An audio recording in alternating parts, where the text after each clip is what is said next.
You've been hunting for a house. It's been a frustrating process, full of frogs and with not many princes to kiss. But you've just seen a house that fits the 80% rule, and you want to write an offer. What's next? If you'd like some tips on how to write an offer on a house, then you've come to the right place, because that's what we're talking about today, and we're starting right now.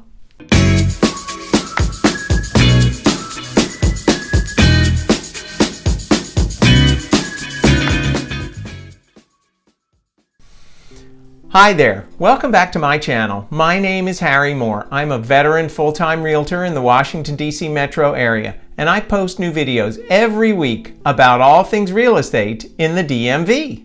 You've finally found a house that hits most of the bullet points on your wish list, and you're wondering how to write an offer on a house. There are lots of things to consider when writing an offer. I'll break the process down into segments, otherwise this video would be way too long. If you'd like to see the rest of the series, click on the comments for the link to the playlist. The first part of this process is preparation and research, both about the property and the people involved. This may not be what you think about when you say writing an offer, but I think that it's really crucial to do the groundwork and make sure that the buyers understand what the lay of the land is. Today, I'm going to show you how to start with the big picture and how I work my way down to the neighborhood level. I generally start at the city or county level, depending on the jurisdiction, to get an overview of how the market in general is doing. I start with a summary from Smart Charts, which takes the MLS data and puts it into a nice one-page format. Today we'll look at Montgomery County, Maryland detached houses. Let's flip over to the screencast and I'll walk you through. Okay, so let's do a quick run through on how I look at the big picture, which would be, in this case, Montgomery County, and then we'll narrow it down to the zip code that we're going to talk about today, which is Kensington. So looking at new listings, new pendings, I tend not to focus as much on closed sales because to me that's a lagging indicator, 30, 45, sometimes even 60 days. For a house to actually close. So if we look at new listings, they're down year over year by 13.4%. But if you look at it in the aggregate here, you can see that they're only off by 1%. Now we'll move on to new pending. So this is the demand side, up by 1.8%. But the aggregate number shows us that they're up by 2.9%. Now, if we move on to the middle bar, this is the median sold price at $611,750. You can see that's up 6.4% year over year from August of 2018, but the aggregate for the year shows that prices are effectively flat. Now we'll look at the graphs across the bottom of the page. This shows active listings, average days on market, and average sold to original list price ratio. So this factors in any price reductions that were taken during the period that the property was marketed. So you can see active listings at 1298 is a 5-year low. Average days on market at 50 is a 5-year low. Average sold to original list price at 97.7 is almost the top. 97.8 was the highest number. So all those things factored together show that the market is still leaning pretty strongly towards sellers, although maybe softening just a touch.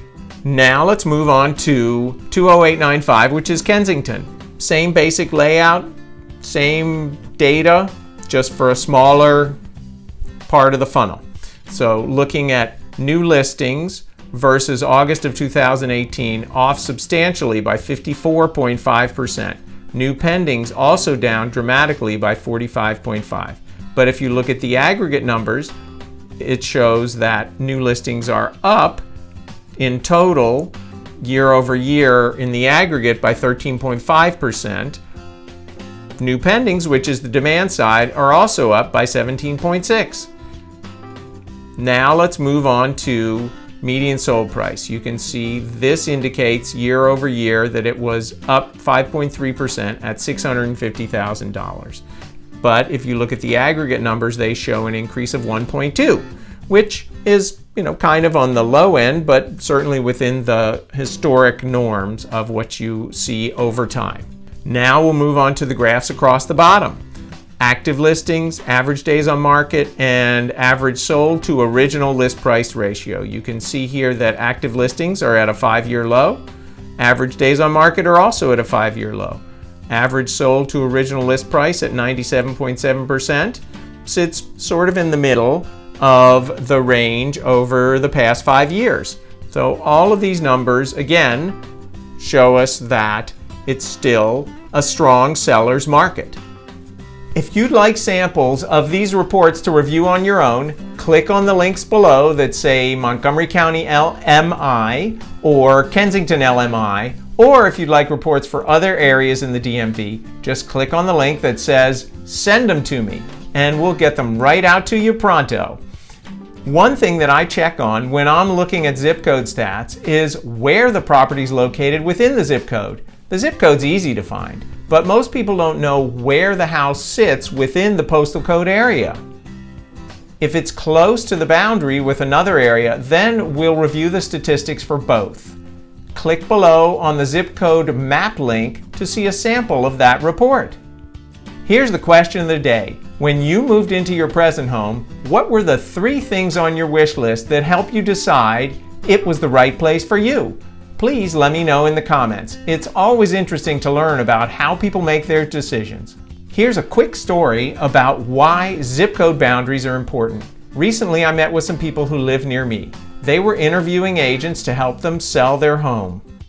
They live in the 20902 zip code area of Silver Spring, but the next street over is 20895, which is Kensington. The average sale price for those 2 zip codes are very different.